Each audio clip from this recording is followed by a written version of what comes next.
Hi, everyone. Sorry about the delay. We hate to keep you waiting. Welcome to Between Two Flags. It is in Canada here. It's March 2nd. So it's the 1-year anniversary of the day that all you guys got pushed out of Wellington. So I'd say happy anniversary, but it was a heartbreaking day. But nonetheless, it's nice to have you here, Zeb. It's nice to see you again too, Rosie. How's it going on the ground there? Honestly, everything here is just go, go, go, go, go. We are one job after the other after the other. There is constantly stuff going on. It's unreal. And I see you got your gumboots on. Oh yeah. Probably been wearing them for my muddy gear on. Solid week now. You've been wearing. Sorry, we have to move. There's a trailer coming through. Excuse me. Sorry, guys. I'm still on the job site. Never a dull moment. Hey? Right. It's better. No. Sorry, we're still getting stuff done. No, that's good. Well, it's 5:15 there on Friday. Yep, it sure is. And we've just had the most amazing team come down and do us up a big barbecue and drop off a couple of boxes of beers. So the crew are really happy here. Well, then, that just, I'd say it makes it all worthwhile, but we know that's not true. But it's a nice gesture, isn't it? You know what? Just being able to be here and provide some sort of service to the people who have experienced all this heartache, that's sort of a blessing to us because they are blessing us by allowing us to come in and do this for them. So, it's been really good. And everyone is here genuinely just to help. Well, that's good. So how many days is it now? Day 9? Honestly, I had another interview earlier today and they asked me the same question and I have genuinely lost count. I don't even know. At least a couple of weeks. But previous to that, as you probably know, I was running the fundraising drives to get trucks down here with donations. Yeah, so for me, it's been going on a while. The last time I saw you, you came on my show and with Chris Stacey, and it feels like forever ago, doesn't it? It does. It feels like a completely different world. I think I'd just come in from swimming at the beach or something. I was still in my togs. Yeah. That's right. Yes, you were enjoying yourself at the beach. Yeah. Yeah. Well, I'll tell you a little bit about what we've been doing here if you like.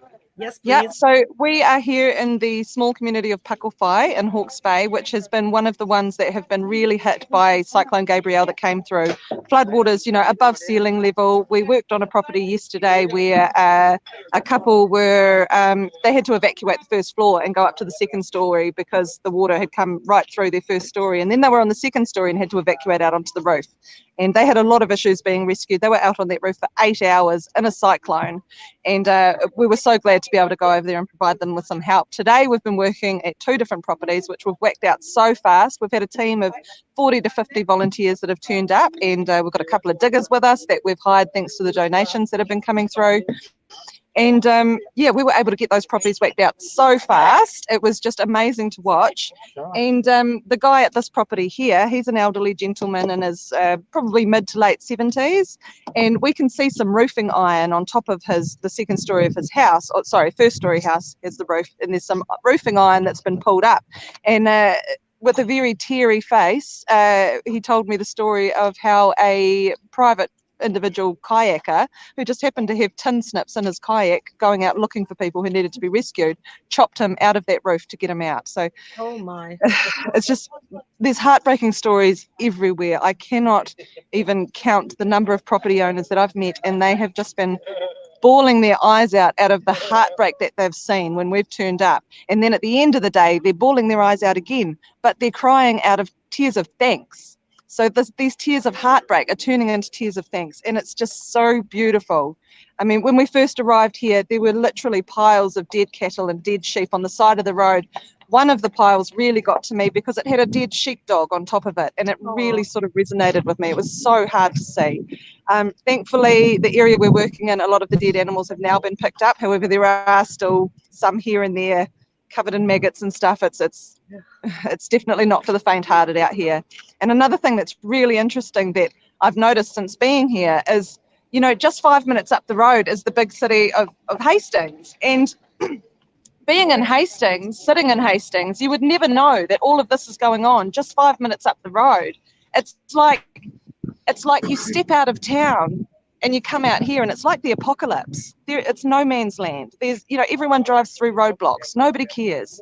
But then you get back onto the highway and, 2 minutes back into Hastings and you're watching everyone sipping lattes at cafes. No idea that all of this is going on in the background. It's just nuts. How can they not know? I mean, is it the media? Well, I haven't had time to watch mainstream media myself, but from what I'm hearing, there is none of this being showed on the news. So people just genuinely are not aware. Yeah. Yeah, a relative of mine actually was in Auckland for a wedding for 2 weeks, and she just flew home, and she had a lovely time. And that's not too far from where you guys are, is it? Yeah. This behind me, all behind me, this was once a very pristine street with lifestyle blocks and houses that were just kept in mint condition, pretty lawns, lovely views, all of that sort of stuff. And now it's just... It is. It's dead man's land. It really is. Yeah. Nobody can live out here. No. Like a wasteland. It is. It's like a wasteland. Yeah. Yeah. The pictures. Yeah. All the pictures. Were heartbreaking to see, especially the pile of the deceased sheep. Bloating in the sun. Yeah. It was definitely hard. But I'm so glad you're there. I've been sharing your videos and thank you. Yeah, it's nice to be able to do my channel and to just dedicate it to you guys because the last time I checked, the death count was at 13. That's what they were reporting here, on our global. Yeah. It's a very interesting death count, isn't it? No, there are literally hundreds and hundreds of bodies. I have not seen them for myself. I'm not going to comment on what I haven't seen, but I do know that the Army have been out there every day, out where the floodwaters dragged everything out with them to the ocean. They have been out there, what I can only assume is body recovery. Yeah,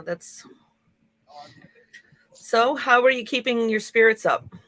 I am running on zero a lot of the time. I'm dipping into my reserve tank a lot, especially now that I'm at least a couple of weeks in of this hardcore stuff. I haven't been able to take a day off. I tried to take a day off on Wednesday. However, all that meant was I didn't have a team and diggers to organise and a crew to organise. But what it did mean is I still had a ton of stuff in the background that I had to do. So it wasn't actually a day off. But yeah, I'm trying my best to sort of just take time away from the job site now and then when I can and just sort of sit somewhere quiet for 20 minutes away from the site because I do have a lot of people coming to me and asking questions and everything. So sometimes I just need to step away and just take that moment for myself. That's important to do. You got to recharge your batteries, so to speak. That's right. Yeah. It's very important. So, but we've had some amazing teams here. I'd love to tell you about the teams that have been coming through because this is not a one-man, one organisation effort. This is so many different organisations coming together, and I'm talking, freedom organisations as well. Today, for example, we had Freedom Lovers Hawkes Bay and VFF, which are prominent members of the freedom community, come down with a barbecue on the back of the trailer and cook the whole crew up the biggest meal. We had another crew come down, and they dropped down boxes and boxes full of beer, so the crew were just so happy. And we've had other people doing our laundry. We've had other people offer us showers in their homes. We've had, everything's taken over. So this really is a group effort. This is not just one team, one person, one Zeb Jackson live. It is everybody who's coming to the party, working together and working together well. Yeah. Well, that's important. When you have a common goal. And that's right. What can be the most, the most pure cause to have, but help your neighbor. Help your that's right. That's right. The way I feel right now, we had a huge cyclone hit New Zealand back in 85, I believe, might have been 83, called Cyclone Bowler. And Cyclone Bowler was one of the most destructive things that came through New Zealand in its time. And this is worse. This is worse than Cyclone Bowler. But this guy we've been helping today, he's in his 70s. He would have been around for Cyclone Bowler. And as far as I'm concerned, he has done his time helping his community. It is now my generation's turn to take that over and provide that help that he would have provided to help back then. So it's our responsibility. It's nice that you guys are there. It really is. Definitely. Yeah. So I hate keeping you from the beer, but I do like chatting with you, so I'm going to keep you a little bit longer. That's okay. I've probably got another 5 minutes, Rosie, and then I do need to get back to it. I'm sorry. Of course. No apologies needed. Yeah. So if you would like, I can take you for a walk around the site that we've been working on today, yes, if please. that's something you'd be interested in. Is I there a would way I can turn my camera around? Oh, you No, that's not the one. No, it's at the bottom, settings, and then at the bottom set. Okay, well I can't see it here, so I'll just do my best with the front-facing cam, guys. Let's see what we can do. But this is the property here. So let me see. And this is the older gentleman that you were mentioning that would have remembered. Why is it not going to? Here we go. Yeah, perfect. So this is the older gentleman that was cut out of the roof. So like I said, we had a team of 30 or 40 here. But this is his home here. Okay. Now this home has been identified as not salvageable.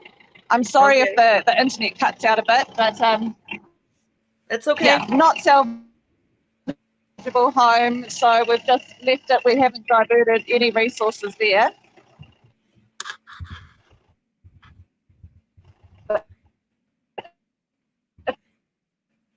Yeah, that's definitely. You look up there on the roof.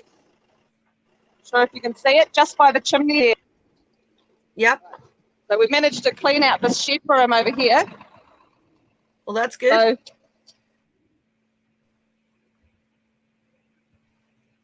you got some friendly helpers there. That had to be pulled out. Okay. Yeah. Well, that's looking much better. Oh my! As you can see, there's a few people working here. I can't hear anything you're saying. I'm sorry, I've got that tractor in the background, but I'm going to come out to the road again now. But yeah, that's what we've been doing today. Everyone's hot, sweaty, covered in mud from head to toe, and loving every second of it. Well, it's good for the complexion, I hear. For sure. Yeah. Anyway, that's us, Rosie. Well, you make sure you give everyone a hug from Canada from me when you get a chance. Tell them I'm sharing the story. Absolutely. Here. And give big squeezes, like big Canadian trucker hugs. We appreciate that. Thank you so much. You're so welcome. I will. I've got someone walking towards me right now. I'm going to go and give them a hug from Canada. Oh, wonderful. Okay, Zeb. Well, it's so nice to have you. We'll be bringing on the next guest. I see you backstage there, Rob. So awesome. It's nice to chat with you. You guys have a great day, and thank you so much for sharing our stuff. See you later. Take care, Zeb.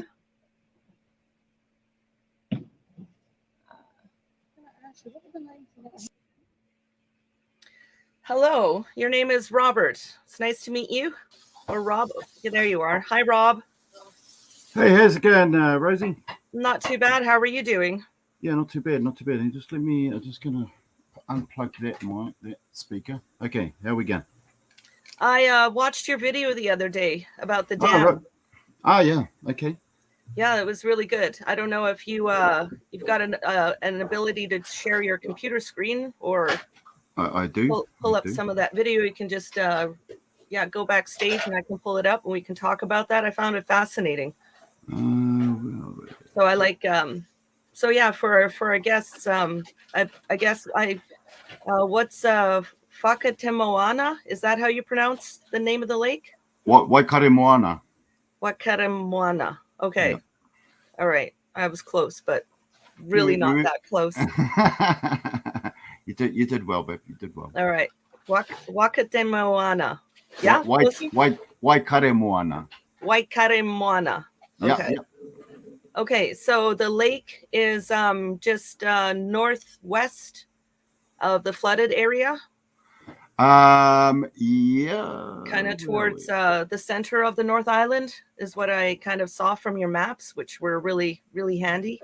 Yep, it is. Well, it's sort of on the west, yeah, not far from Lake Taupo, just sort of east of Lake Taupo. And from what I understand, where there was a lot of slash of logging happening. So whereabouts was that? Because from what I understand, when the dam was released, it took a lot of that slash down and caused a lot of the damage. Is that what I understand? Well, this is where there's a bit of contention about where the slash actually come from. From the research that I've done, it's actually come from quite a few areas, not particularly from the dam itself. And when you say that they release the water, I think we've gone over this before. According to the data that Jason.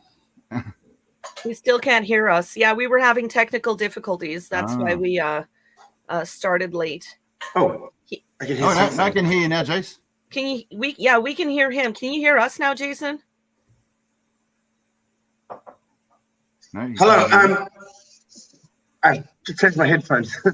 I can actually hear, but maybe I just have to take the. Okay. I don't know what's happening with my headpiece. But, I don't know if you know this, Rob. Hey, how are you? I can kind of hear you very, very, very faintly. It's very faint, super duper faint. Just so you know, Rob, we always blame our technical difficulties on Jacinda Ardern. Yeah. So Jason's having an Ardern moment. Yeah, it's very weird. I mean, I can hear you, but it's just like it's just like a little amount of sound, and it's very strange. We phoned each other. I'm going to have to fumble my way through this, and then when you're talking, I'm going to have to, magic it up. I'm going to have to magic it up. I'm going to enter my other account into the studio. Oh, that's fun. Yeah, that happens sometimes. Another Jacinda moment. That's always fun. So I'm going to have to just toggle for a little bit. I don't know what the audio issue is now. I really don't have any idea, and I'm not this technically minded to even bother getting into it. So we'll just keep rolling on for now. So when you're talking, I'll just mute myself and I'll listen to the computer because I can hear you fine on the computer. Okay. I just can't hear you on the phone for some bizarre reason. All right. Yeah. So. Okay. So anyway, let me get into it. So Ron Perham, nice to see you, brother. I like your colorful mic there. That's really cool. Very, very cool. I just wish I could hear you better. But now, the other day I was looking around. See, the thing is, Judy and I, we had like a production meeting on Monday night, and we were talking about the flooding, right? And we're talking about the different sources, like whether it came from the sea or whether it came from the lake. And, you know, there's really not a lot. Some of the stuff that we went through, and I'll pull this up a little bit later when you guys get into a discussion, we'll go through some of the stuff that we found. But a lot of the stuff that we went through, you know, in the mainstream media indicates that there was really nothing come out of that and of the dam thing, right? So the mainstream doesn't show that, but then again, there are stories about the place. There are actual news articles saying, you know, people want Genesis Energy to be held responsible. So it's like very picky, you know? It's very picky, very choosy. So it's not very easy to determine because clearly the graphics that they're showing from the Met Service and all that on the mainstream media, there's a little slider, stuff put on a little slider before and after. And then the whole area, Wairoa, they just don't talk about it. They completely just don't talk about it. They focus more on the Hawkes Bay area. So we were sort of beside ourselves thinking like, well, clearly all of that slash came down from a mountain and it must have come down with a rush of water, and the water came out of nowhere, and they only had like a minute to prepare, according to the reports on the ground. They had very little time to prepare, and so it must have been a sudden gush of water, you know, a mountain-driven tidal wave or something like that. Okay, but of course, it's very hard to find any particular story about it. Now, I came across your video and I was watching it. Now, I know that it's not exactly perfect because you've got to also consider topography and you've also got to consider volume of the river and that sort of thing. And so, for example, a very wide river rising X amount, like 15 meters, is a lot in volume, but a small gully rising 15 meters is not really so much. But the idea is that the fact that someone's actually bothered to sit down and try and work it out, how it actually came down, because you're actually the only person that I've come across that's actually bothered to sit down there and spend an hour and a half, even though you're not a topographer or anything like that. And it's a work in progress. It's not absolutely perfect, but it's not unreasonable. The idea is absolutely not unreasonable. What made you determined to come up and get involved in this in terms of trying to break it down? What inspired you? I'm going to switch over now. I'm going to mute this and I'm going to turn on the audio so I can hear you. Yeah, okay. Hey, thanks for that, Jace. I think there's a couple of things that went into sort of why I wanted to look more into it, and there's a couple of reasons. One, my partner's works for, well, we won't say which council, but she works for a district council here in, I won't even say which area, in New Zealand. And she's a water engineer, and she's very particular about how things go. She's also does work for the civil defence, so she knows how all that runs as well. And so what she told me was that on a lot of the, in fact, all the rivers within the Motu, within New Zealand, have all these monitors on them, and they give you river flow, peak heights, and all that sort of stuff over a period of time. So there was that. Then there was the. Now look, I'm a freedom fighter. I'm an activist, and I'm all about holding the government and any corporation really to account. So as much as I like to believe some of my friends in saying that they opened up the floodgates and let a whole lot of volume of water out of the Waikaremoana Lake, I had to think, well, is that true? So I had to go and find out for myself. And what was really interesting when I did that video that night, what I found was that directly below the Waikaremoana Dam, where the floodgates are, there's a spillway and there's a river that runs next to the spillway. So there's only, and on that night in question, I did say that at the back of Waikaremoana, there's also a waterfall. Now, I thought that waterfall actually went out the back, was a sort of a back entrance for the water to escape from as well. But somebody soon told me from that area that that's not actually true. The waterfall was called the Aniwaniwa River. Aniwaniwa waterfall feeds into the Waikaremoana Dam. So there's only two ways for that water to get out, and that's through the river and the spillway. Now, it's normal on any normal occasion is, if the water does rise and the spillway is there for a very particular reason, that's for the water to spill over the dam. And it can hold back a whole lot of volume of water. So it was that trying to really think about if that's actually factual, because if indeed Genesis did release a whole volume of water that ultimately took out a whole lot of homes, destroyed people's lives, potentially killing people, then I actually wanted to know the truth. And what I think what sort of swayed me in the direction that they didn't actually release a volume of water. In fact, what they actually did release a week prior to the cyclone was very minimal, but that was very minimal because it was based on the resource consent that they had from the district or the regional council. Not only that, there's a town, and I don't know if can I share my screen at all? Because I've got it up here. Oh yeah, if you present. Yeah, if you can share it to, if it pops up in my backstage, basically I can bring it up on the screen. Okay, I've got share screen, and okay, Google Earth. Here we go. All right, there you are. Are we there? Yep. Just gotta add. Okay, so this. There we go.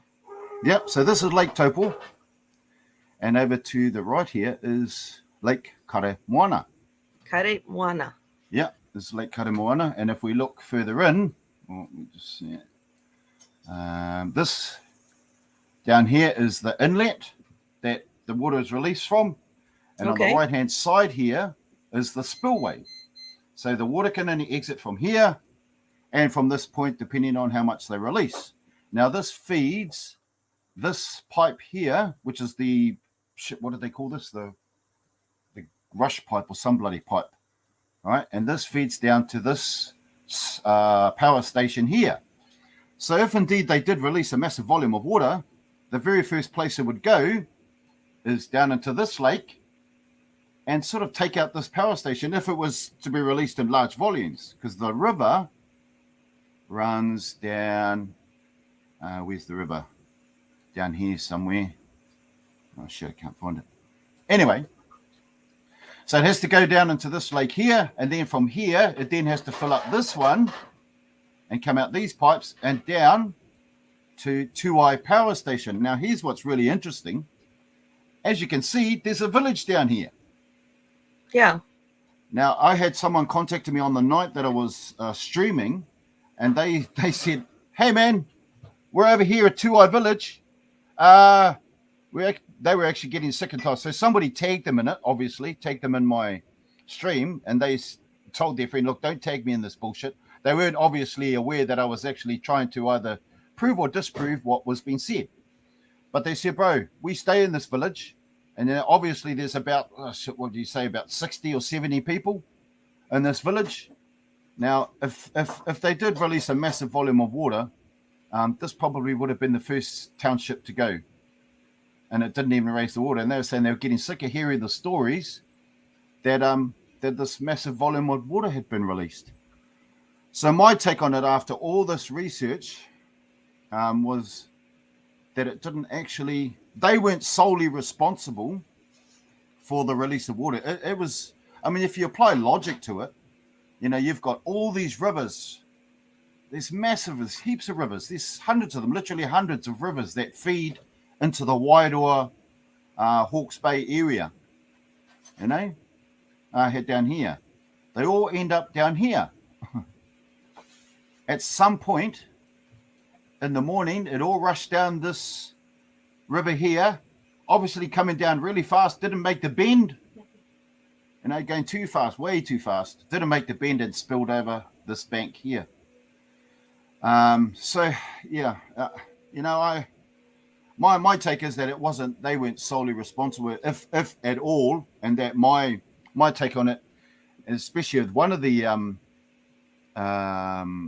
monitors, that at 4 a.m. peaked around 4 a.m. further upstream, and at that point, an alarm would have been set to let the what are they called, the hydrologist know that there's been a breach, and they would have had ample time, because I think it was, if I remember rightly, from that particular river was 27 kilometers downstream to Wairoa. So they had ample time to let people know, you know, and the reports that we were getting on the ground at the time was that people were saying, oh, it was 6 a.m. that this massive rush of water came down. All seems to be around 6 a.m. And that fits with the data that we looked at as well. So, do you mind zooming out just a tiny bit so I can see where this river is in comparison to like where the rest of? So that's Wairoa there. Okay, like right there. Okay. Yeah, right. And that's Hawkes Bay right there. Yeah, it's Hawkes. Okay. Yeah, and the river is up here, 2i. If you see 2i there. So from there, from 2i, or from the top of the dam down to Wairoa, is 34 kilometers in a straight line. So when you multiply that by 3 with all the bends and stuff, you got about, 90 kilometers of travel that the water has to sort of go down. So you think that just all of those rivers that feed down into Hawkes Bay, that they all just kind of they all swelled with the rain? They all did. Wow. And a lot of these other ones too that break off into the Gisborne district, you know, they all at some point meet at an intersection, and there's one here. Okay. The Mangapuiki River, you know, that sort of comes down, Wairoa River, and it joins there. So all of that's feeding that massive volume of water. This one as well, the Mangaruhe River feeds the Wairoa River. And all this, I haven't gone, well, I did do some research about further up here to Gisborne, and we sort of found areas where where a lot of the mountains had slipped, not necessarily where the forestry stuff is, But it certainly was a whole lot of silt that joined that that river as well. So yeah, my opinion is that, you know, and that's just my opinion as an uneducated hydrologist or an uneducated master of nothing more than you know, finding the truth, is that it didn't actually come from the Waikato Moana, not one single place anyway. You know, and I like to make sure I've got my facts right. I don't like to, you know, and as much as we want to hold somebody accountable for it, because certainly at this stage somebody needs to be held accountable, because I think from last count we've had 21 lives lost, you know, and yes, there's certainly something, and I think there's an inquiry into it at the moment, and I think, you know, do we really trust the government investigating themselves? No. What do you think? Okay, so because I'm sort of going along those lines as well, because there doesn't seem to be any evidence that there was a large surge of water, although it's going around from at least a lake in that point. So the whole Genesis story to me just doesn't wash. Excuse the pun. You know, it just doesn't wash. I saw that. Yeah. So we can go on the basis that there was so much rain, but then again, this is another thing about the amount of rainfall and so on. You know, that's the other thing that's confusing that I've heard, but I want to get into that a little bit later. So basically, what we can deduce from this is that it's essentially the amount of rainfall swelled all the rivers, and they all converge, and they cause the damage. And because of all the water and all the slash and the forestry work up there, it left the ground vulnerable, and everything just slipped away and caused complete mayhem. And all of that mud and silt ended up down on Wairoa. Yeah. Is that the best explanation that we can come up with? Because we're only dealing with Wairoa at Wairoa at this point, because I haven't even started looking at Hawkes Bay. I've only been looking at Wairoa. Yeah, at this stage, you go for it. At this stage, yeah, that's my opinion too. Now, I have already started looking into the Gisborne district as well, except their graphs and stuff are a little bit more complicated to sort of read. I don't know why they all don't use the same graphs, but yeah, no, it's definitely looking the same way. In fact, one of the very interim things that I found in Gisborne was one of the streams again was, you know, at around 4 a.m. was, I think, from its base sort of line of 5 meters up to about 17 meters at its peak around 4 a.m. in the morning, over a period of maybe 2 hours, was down back at 7 meters. Now, that tells me that either there was a huge backup of water held back by all this timber and wood and stuff, and released at that point, because and that sort of shows in the damage that you see around that area as well, you know.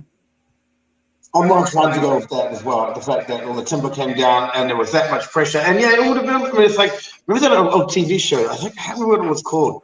But it was an old TV show that we used to watch from Alaska when we were kids, right?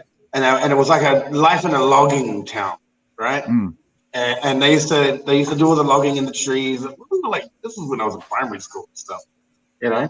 And they used to do all the logging in the forest, and they used to pull everything down by boat and all that. And then they used to just line them up, and, you know, for temporary, and then they were, you know, eventually processed off, that sort of thing. So I kind of got that vision in my mind that's what happened. The swell, the sensitivity. I think what really should be, or someone should be taken responsible, and that's the person in charge of forestry, for leaving all that crap up there. That's something real that we can take from this. Is that they have left that stuff up there, and when this stuff comes along, that's the result of that. Because they don't clear it out. And what's wrong with them doing their due diligence? They make money from the forest. You know, it's a corporation, and then it's like Coca-Cola making Coke and leaving the Coke bottles everywhere. You know, outside the factory on the neighbor's yard. Yeah. So it's not responsible. Yeah, that's I guess what I can take from that aspect of it. Music. No, you just unmuted again. And I sort of partially agree with you, Jay. But what I have found as well is they aren't solely responsible again, and I'll tell you why. So I found an article, and this article was written by a friend of mine called Patrick Cox. Now he did this article. Well, he used to write for Deals on Wheels. He stays here in Whangarei now, but he was a forestry man for many years, and he wrote an article. And I'll tell you what, I don't know if you want me to read it, but it's not funny. But if you read it and you finish the end of it, you go, wow, see, that explains it. That explains it all. And he explained it. He explained it so well. Have you got like the tail end of it? Can you just do a summary of it and then give us his conclusion? Well, that would be helpful. I was actually going to do that earlier today and put it. I don't know if you know what ChatGPT is, but ChatGPT is a software that I use, and it's all AI, bro. Now I'm a very techie man, and I use, and what a lot of people don't know is when I comment on their stuff on Facebook, I actually use ChatGPT to summarize what they say and get it to tell me how I would respond, and it responds for me, and then I just cut and paste. But at some stage, I mean, later on, I can't do it now because I haven't had a good read of it. But basically what he's saying is that there's a whole lot of people that are involved in this. The banks also are responsible as well. And if I can find it, the banks are also responsible. It's not a big article. So let's not forget the banks and the financial institutions that have bankrolled forest investment have a part in the blame game as well. The response, so what he was saying was that he asked one of these farmers about why he had decided to grow pines on this particular land that he had. And he said the response was one I had not considered. According to the farmer, his bank determined where he could plant his trees. When he presented his plan to them, they asked how many stock units he would lose. I ran this past a mate of mine who is an ex-rural banker, and the answer was that the stock units are related to cash flow and monthly repayments. Any reduction in stock units would have a serious effect on cash flow. Hence, planting would take place on marginal land only. Now, what that actually means is I have no idea. But it all means to me just fuckery again, just more. Oh, excuse my language. That's okay. Just more fuckery, you know. So there's the small YouTube channel. It's the banks, the regional councils that give these resource consents. A little bit. Yeah. The Genesis. I'm going to interrupt because I've had to mute and now I can't actually hear what you're saying. But yeah, I mean, I guess what he's saying is that like he's probably he's in a relationship with a bank, and you know they've got a structure. He's got X amount of stock which is supposed to roll over, and that's going to produce X amount of money which is supposed to be consistent, and that's a part of the agreement. And in order to plant the pine, he's going to have to reduce the stock to clear the space. So that's going to affect his bank in turn, and that will jeopardize his relationship with the bank. In the future, and that would actually affect his cash flow. It would reduce his cash flow, even though it may be replaced by maybe planting. But that's you know really forward looking, very forward looking for the return on that. Very forward looking. So I can understand that point completely. That if he reduces his units, his stock, then it's going to affect his sale of that stock, and it's going to affect his ability to repay the amount of money that he's owing to the bank or in a relationship with to the bank. So I completely get that. All right. Okay. So now just one thing about pine. I don't know if you know so much about pine.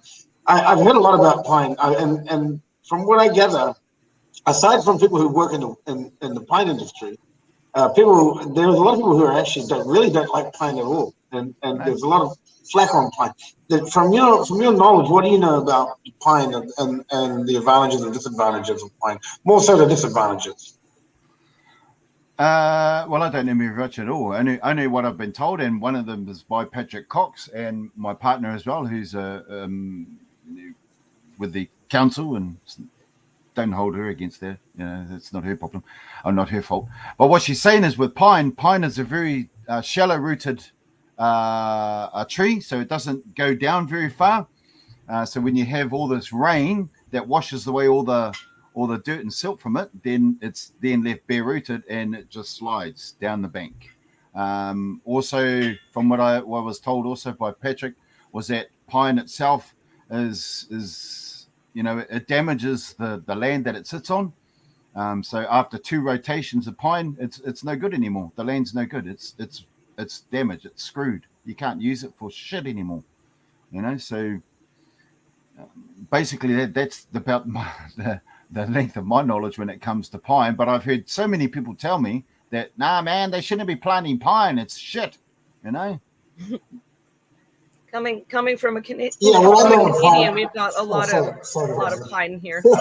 Sorry, I just had to mute. Just real quickly, and then I'll let you go.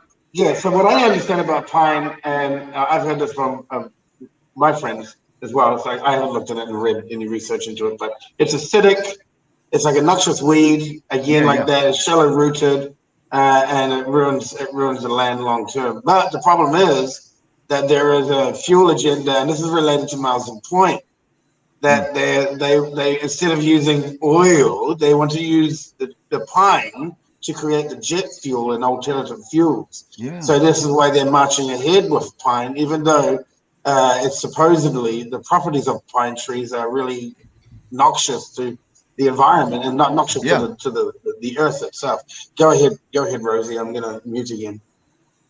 Yeah, and then the needles too, when they land on the ground, they just it just makes the soil, just covers everything. You know, it's like it becomes like a blanket. Nothing can really grow. And then of course, me being from British Columbia, the western coast of Canada, it's always forest fires. You know, so I mean it grows quickly. It's considered a softwood, so it's used for a lot of you know, really inexpensive made wooden objects, you know, crafting things, chopsticks. Yeah, so it grows quickly. So they just, we have more pine here, or in British Columbia, I should say. I'm in Ontario now. But yeah, the West Coast, we've got, and then we had the mountain pine beetle, which was a problem for a while. It was killing all the trees. But yeah, from what I understand, and I wish I had the link for it, but BC Forestry, they're going around, they're spraying all the forests because they want to kill the leafy plants so that the pines grow stronger. But now, from what you said, if it's like a fuel, they want to turn it into fuel. Like I have no idea why the government does all these extra things, but yeah, I want to look into that again. But yeah, they're spraying all the forests out west in Canada. I think the issue too, when you bring up you know, the forestry and burning and all that, one of the ways that the forestry were considering or wanted to do was actually burn all that slash off. But it was the Green Party here in New Zealand that stopped them from doing it. Yeah, they said, no, you can't do that. And you put smoke in the air, and it gets all smoky and damages the environment. Can't breathe. And now we've got this problem. Now, so yeah, it could have been dealt with, and then it wasn't dealt with, and now it's done enough damage that it's even bigger issue. Well, now that's cost lives, and I think that for us is now the real big issue is now it's cost 21 lives. So there's definitely got to be an inquiry, but it shouldn't be by the government. And who do you call independent? I can guarantee if they found someone independent, they link back to the government somehow. So it was the slash coming down the hill, or I mean, it swept 21 people away, because here in Canada the death toll is only 13. That's what they're saying. Oh, sorry. I think, where did I hear 21? No, Well, that was my last. Somebody said 21. Maybe I heard that wrong. Well, honestly, it could be right. I mean, Yeah, 13 seems quite low considering the devastation that I've seen just in the videos that have been shared to me from you But guys. that's another issue as well. One issue I have with people saying there are 500 to 1,000 people that are dead now. When you look at where all this water's come from, and you look at the main townships that were hit, if indeed that many people were killed in a city, you would definitely know about it. You would definitely know if you had 500 to 1,000 people missing. Now, if you follow upstream of all these rivers and look at how many people stay further upstream and add them all together, you still wouldn't get 500 people. So I'm still struggling with the 500 to 1,000 people that are dead. And unless, I'm not a doubting Thomas, but there are ways, and we've got someone on the ground at the moment who's down there looking and going to see if we can find these 500 to 1,000 people that are dead. Because you'd think they'd be washing up by now. You think they would? More to think about. Oh, what's up, Jason? I think he might have solved the problem. Yeah, that's what I want to, I want to investigate as well. I mean, I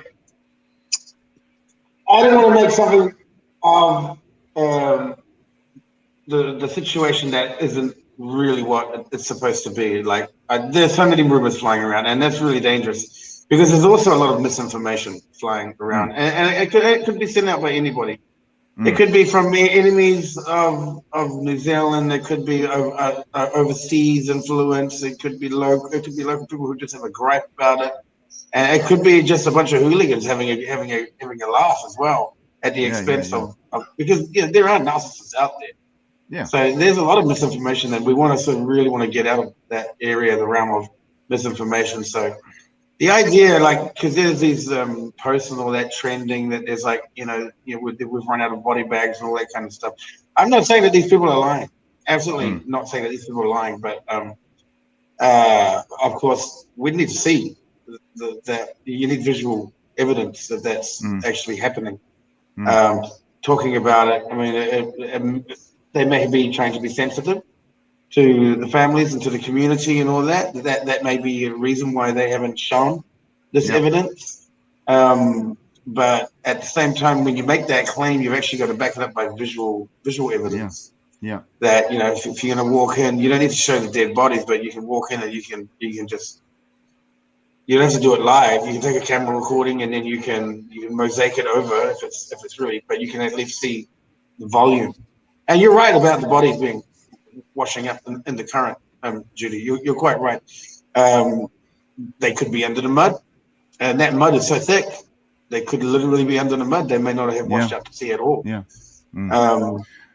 There's a situation that happened in the US in 2017, and they talk about there was a fella. He was in a rescue operation in flood and hurricane in 2017 in the US, and I sat and I listened to him talking about it, and they said that they had released a dam during the hurricane. They'd released a dam and several bodies washed out to sea, and those bodies were not reclaimed. It's something to do with the retreating tide pulls them out to a certain I guess it's like, oh man, I've been swimming for ages. Rip tide, caught on a rip tide and then dragged out to sea and never to come back again, something like that. So there's all these possibilities that need to be explored, but they need to be done forensically. They need to be done forensically with a scientific method and not using a confirmation bias system. Confirmation bias system is like you have a hypothesis and all you do is hunt for something to support it. Whereas the scientific measure is you have a hypothesis and then you test the theory. And if that doesn't work, okay, then you keep researching and finding more information and then test the theory again if that doesn't work. And it's a process of elimination. And I think to heal that was interesting. The rift of what this thing has done, it needs to follow a scientific process, and it will take time, and there is no direct. So, and you know, last week we talked about geoengineering. I absolutely believe geoengineering is an absolute thing, and because it is an absolute thing. Yep. And you can see on the net service radars, you can see the radar waves and all that. And actually, there's an article here which we should actually play a video. Rosie, you mentioned a video. You have to type in which video you meant because there's so many videos. The one you were playing. I'm actually going to pull up this article. I posted on the Truckers group. Let's get me into there. Let's get us away from here. We were just looking at some of the damage. Oh yeah, that's the video you meant. Okay, you can play that in the background. Just a moment. But I'm just going to show you the people who think that this stuff is completely unreal about cloud seeding. I mean, you need to go get some therapy, and you need to stop watching the TV, and you need to actually look at local news reports from all around the world, and mainstream media news, which is clearly covering the government's cloud seeding projects. I mean, they don't cover it in a conspiratorial way. They cover it as helping, droughts and all that kind of stuff. So the fact that people are triggered every time they hear the word cloud seeding, it's, oh, conspiracy. No, it's not a conspiracy theory. It's a part of the scientific process and it really is beneficial in some places where there is a lot of drought, especially like California right now, has going to benefit from cloud seeding because they need the rain. Places like that, places that need rain, they're going to have it. Here we are. I'm just going to pull it up onto the big screen and then share the screen with you. Okay, share that. Where are we? Present. Again, not share. Present. Share screen. And okay. And grab the audio. And I'm grabbing the Truckers. This is our group that we're also admins in. So when you're ready, thereby helping I'll pull it up. I'm going to mute myself. How this works is a weather modification pilot uses a plane like this to fly into the center of a storm. You can only seed clouds when a storm is already underway. And what the pilot does is he shoots off these flares that contain a chemical called silver iodide. Hi, we're here in Modesto, California with Weather Modification. Weather Modification is a company that does cloud seeding operations in the Tuolumne River Basin, thereby helping to increase rainfall and snowfall in the region. How this works is a weather modification pilot uses a plane like this to fly into the center of a storm. You can only seed clouds when a storm is already underway. And what the pilot does is he shoots off these flares that contain a chemical called silver iodide. When silver iodide is injected into the cloud, it helps cloud particles crystallize, thereby increasing either rainfall or snowfall. They've seen results that indicate these cloud seeding operations have increased precipitation by 3 to 5% in the region, which is really helpful when you have California in such a long drought. Hi, we're here in Modesto, California with Weather Modification. Weather Modification is a company that does cloud seeding operations in the Tuolumne River Basin, thereby helping to increase rainfall and snowfall in the region. How this works is a weather modification pilot uses a plane like this to fly into the center of a storm. You can only seed clouds when the storm is already underway. And what the pilot does is he shoots off these flares that contain a chemical called silver iodide. When silver iodide is injected into the cloud, it helps cloud particles crystallize, thereby increasing either rainfall or snowfall. They've seen results that indicate these cloud seeding operations have increased precipitation by 3 to 5% in the region. I can barely hear you. Really helpful to have California in such a long drought. And hi, we're here in Modesto, California. I guess the misnomer is Weather Modification is a company that does area is probably the heart, the beams, and that sort of thing.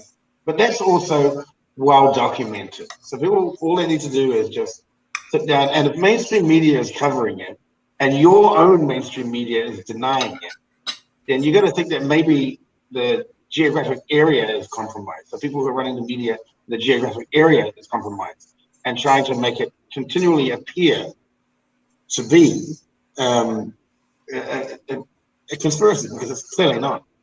So now for people who don't quite understand what the levels of damage was, I do have another video as well, which I'm going to pull up. So I'm just going to stop sharing for just a moment, if you don't mind, Rosie, Yeah. so I can I'll go just and put it grab it. backstage for now. But yeah. What do you know about geoengineering? I'll let you have some word on it while I tee up this next video. Not very much. And Rob, I think, is having dinner right now. You can chew and talk at the same time, Rob. I don't mind. Oh yeah, absolutely. Hey, look, I don't know much about geoengineering. I do believe it. I mean, I've had some interim things on HARP and all that sort of stuff, but I definitely, you know, almost 98% sure that this is what's going on, for sure, absolutely. Well, last week we had a guest on, and he was talking about how the cyclone was classified as a cyclone before it was even formed, and how it came down and then just hovered over the North Island for hours and then moved on. So that was quite I don't know, weird. I don't want to say suspicious, but kind of weird. Things that make you go, Things that make you go, Mm-hmm. So, what's for dinner? Corn silverside. What's corn silverside? What's that? Corn silverside. It's beef, and yeah, it's just beef, really. All right. It's really yummy too. Just keep eating in front of me. No, I had a nice dinner, but yeah, that's completely beside the point. Just keep the mood light. So, Jason, since you can hear me right now, did you want to line up that other video you were playing while right before we went live, while we were trying to iron out our technical difficulties? I don't know. It was a good one. It was 6 minutes long, and that gives Rob 6 minutes to quickly inhale his food.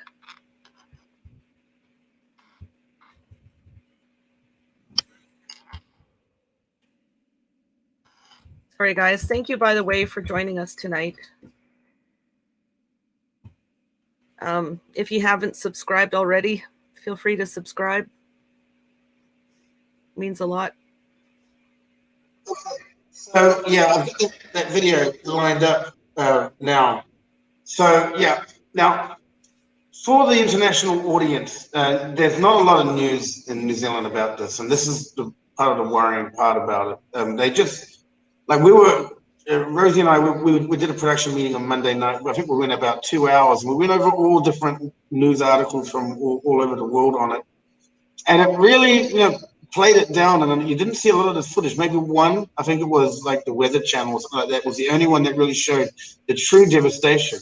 I mean, and there were even some photographs of like a wave and a marlin statue, and it was framed in such a way that it was kind of a joke, you know, and like the marlins jumping out of the ocean and onto the wharf, and it's like ha ha ha ha, like almost mocking the situation, almost mocking it, and then it just looks like, oh, it was a light. And some of the photographs you see, they show areas that are not really heavily affected. Like there's a light flood and that sort of thing. So I'm just going to play this. We can go back to presenting now. We're just going to play this. It's there's no commentary. It's just a song. So if you want me to just turn the volume down, we can still continue discussion about it. But let's just take a quick look at this.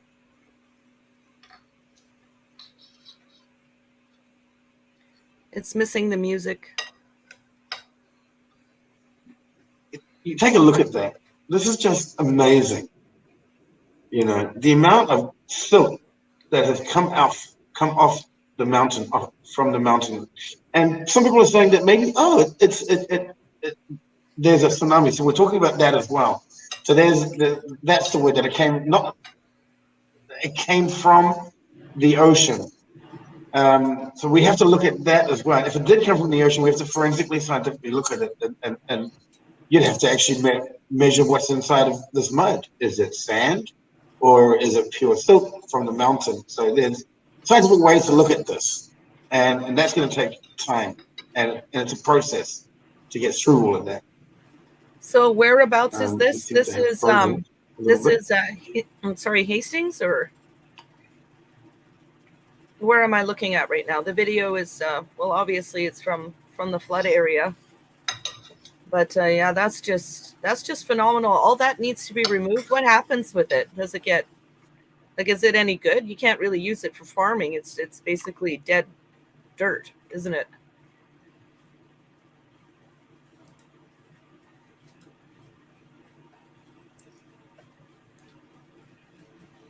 All right, I will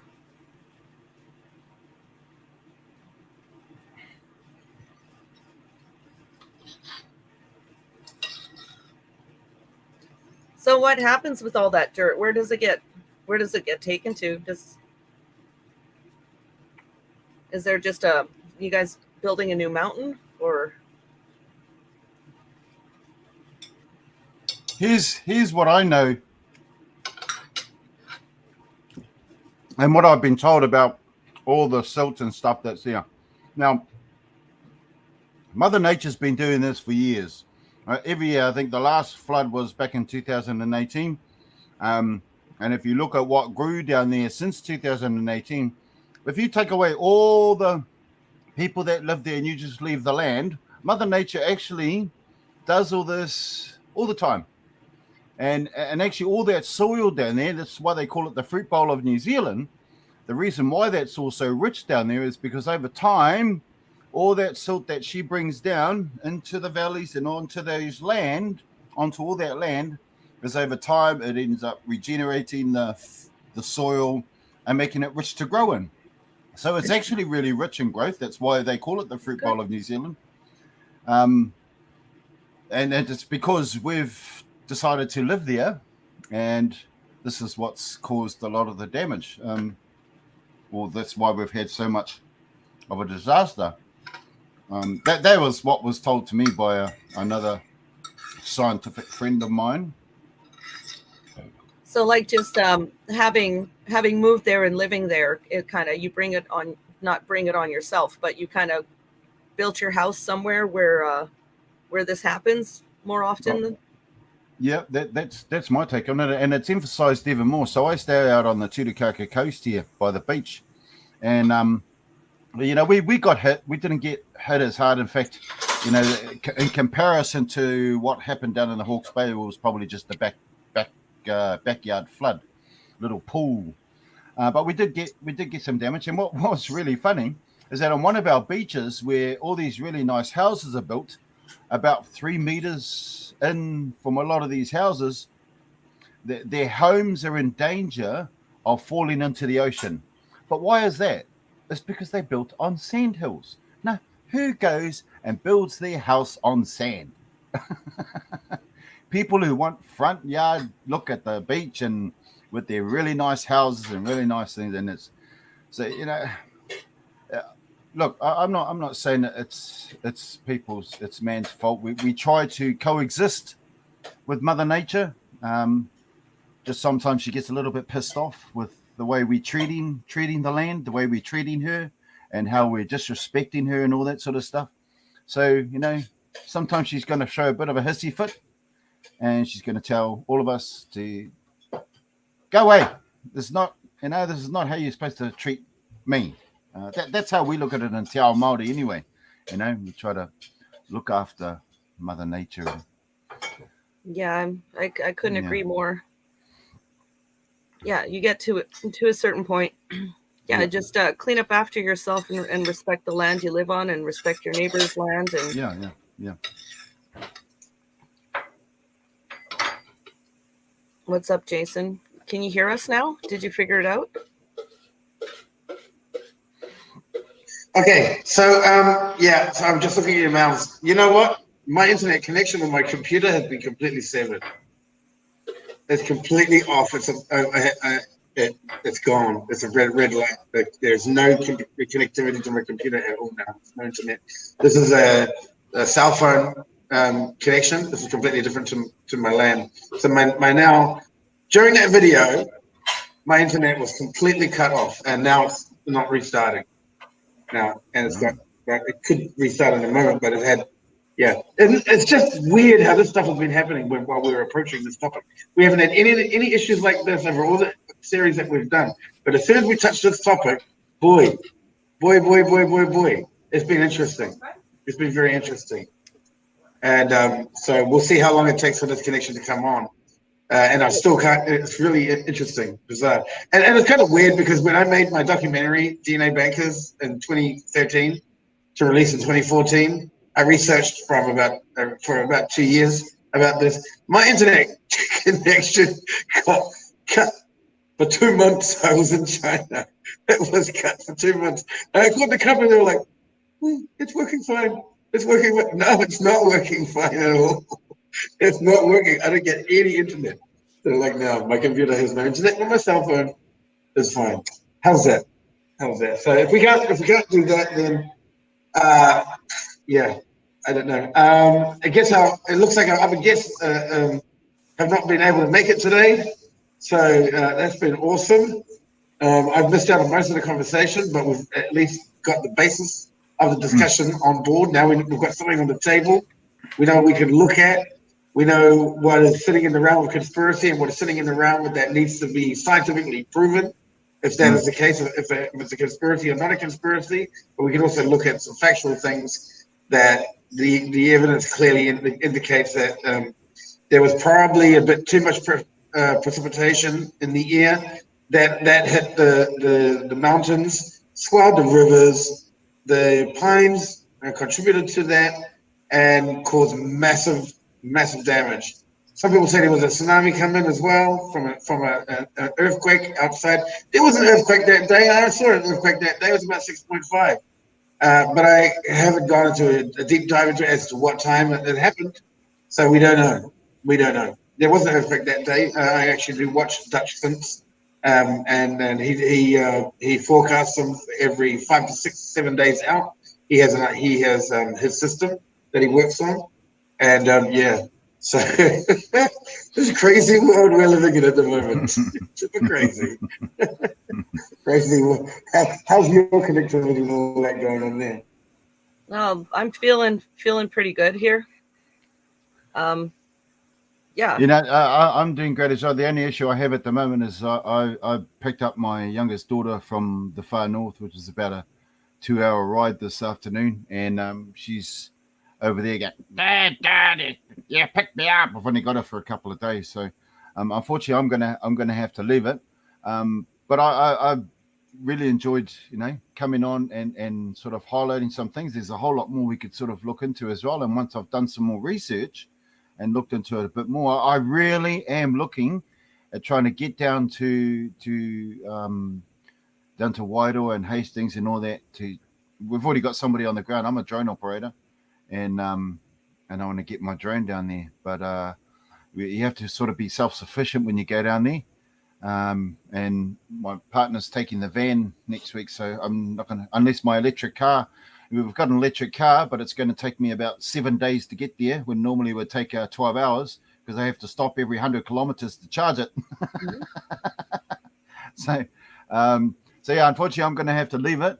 But if I do some more research and get some more stuff up, then maybe we could join back and we can have another conversation around it. Yeah, of course. You're welcome back anytime, Rob. Yeah, cool. Awesome. Okay, cool. Hey, thanks, guys. And enjoy there and have a good one, Jace. And thanks for inviting me on, brother.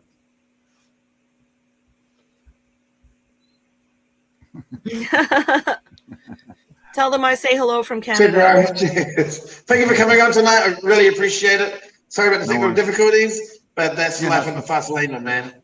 It is, bro. Okay, brother. Take All care. right, keep on trucking. Take care, Rosie. Keep on trucking. Thank you, buddy. Thank you, buddy. Now, Rosie, I'm going on my little mousy mouse. What I can hear on my mousy tone that I can hear coming out of the phone, which is so bizarre. Today, since we started working on this project, it's completely bizarre and weird. what's going on, these anomalies going on. But what I'm going to do is I'm going to drop that link in. I'm going to drop that link in. We went for an hour today. That's fine. That's fine. We went for an hour.